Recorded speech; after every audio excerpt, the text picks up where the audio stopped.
Don't underestimate us. 俺の番だな。行くぜ。放電準備。俺の番だ。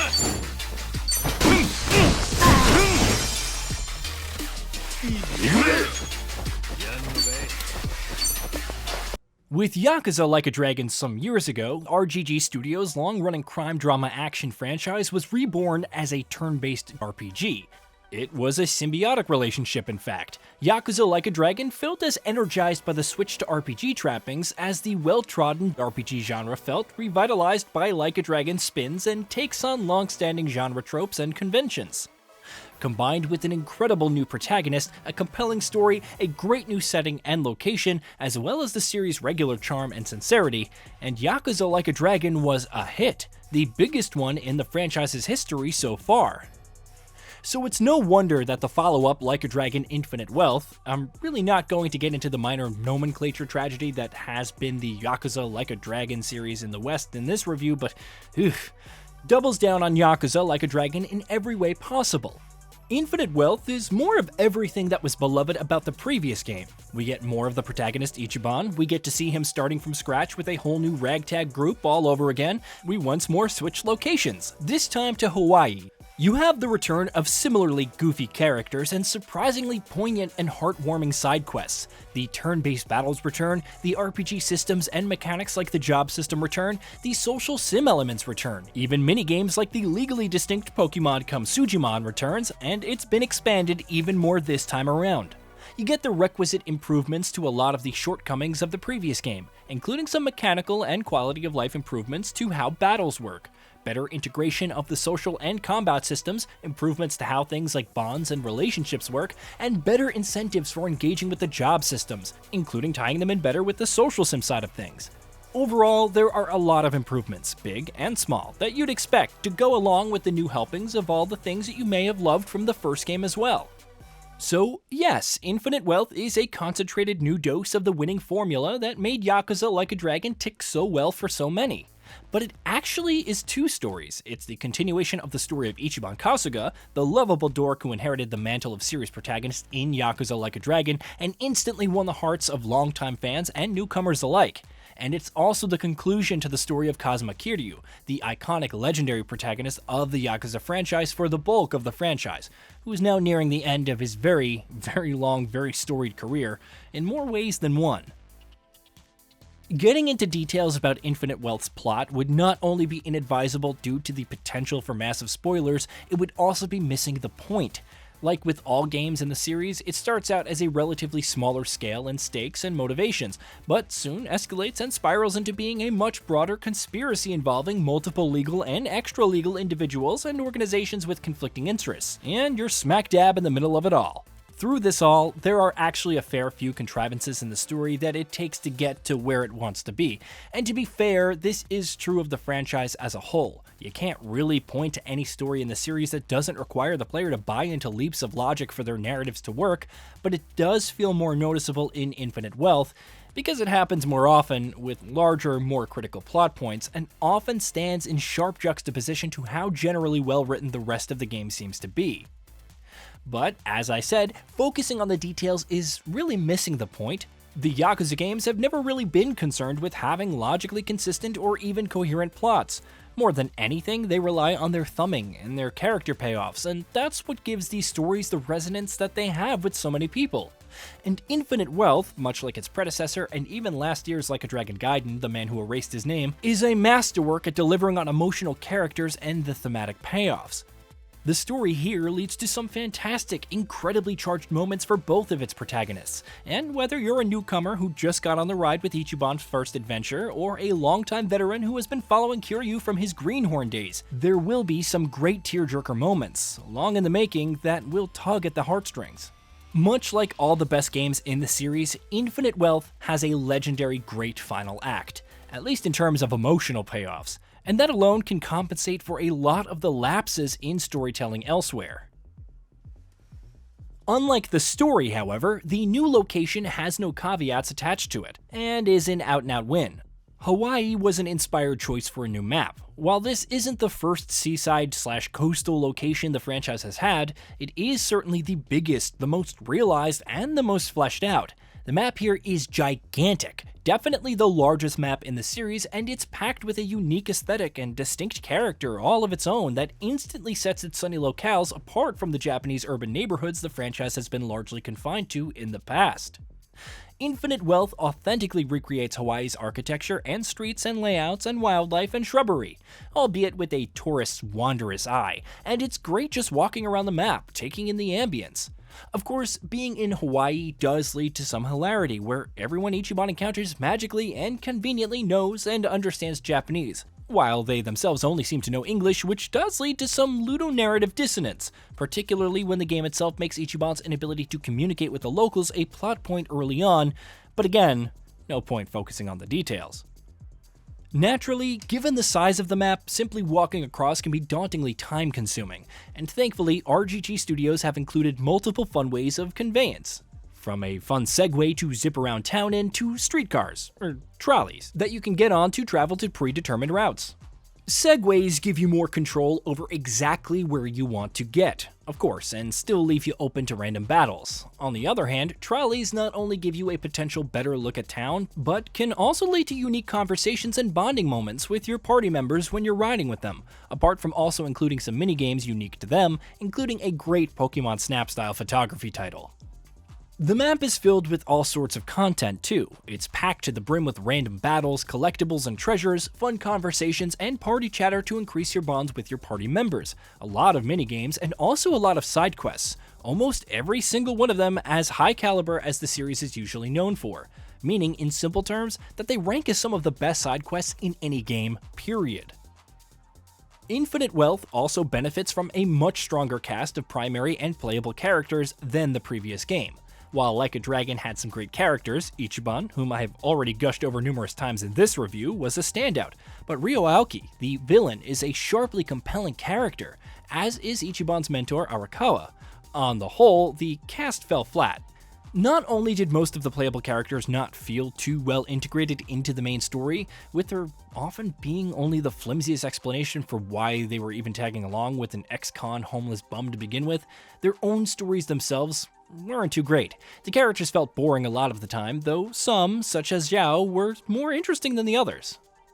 Infinite Wealth does this better. The characters are all better integrated into the main plotline, their individual arcs and conflicts feel better and more interesting this time around, though of course some are better than others, as you would expect. There are a lot more characters this time around, leading to some really fun interactions and banter, and there are some improvements in how they've been written versus in the previous games as well.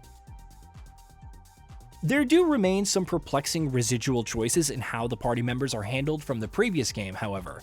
In the previous game, for example, whenever Ichiban gets into a side quest or a minigame, the party members would just not be there. They weren't in any of the cutscenes and they wouldn't even be acknowledged. The side quests were written only with Ichiban in mind, with some exceptions. At the time, this was easy enough to rationalize.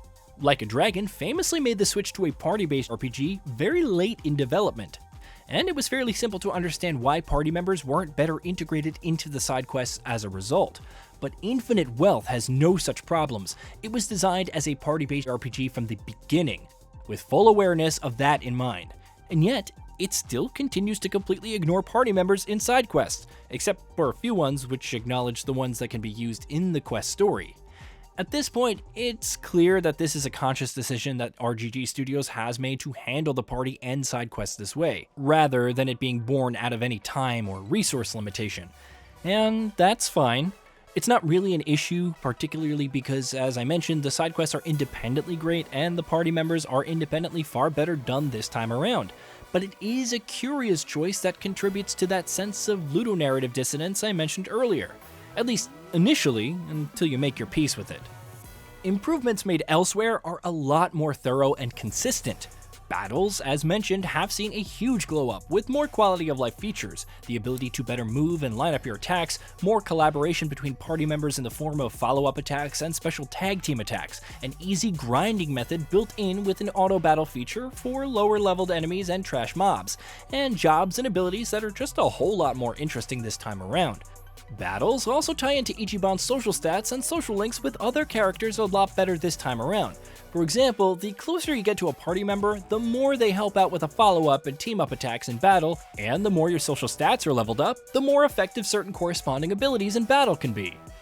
Infinite Wealth is a staggeringly massive game.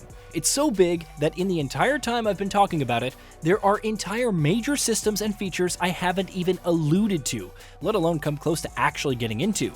For example, other than the full-fledged Pokemon Snap and Pokemon battling minigames that I previously mentioned being built into Infinite Wealth, there's also a full-fledged Crazy Taxi-inspired food delivery minigame, and an alarmingly full-featured and frighteningly addictive, to the point that it could have been its own independent release, Animal Crossing minigame, one in which it's really easy to literally lose dozens of hours in, all while ignoring the urgency of the main storyline. The game also just does a much better job of incentivizing you actually engaging with all of the minigames, activities, systems, and tasks that it comes packed with, more so than most of the previous games in the series. You get better rewards, you can unlock more party moments, there's easier ways to make money in the game, otherwise stingy economy. They lead to some great party banter and bonding moments, and they also sometimes simply serve to reinforce the game's setting.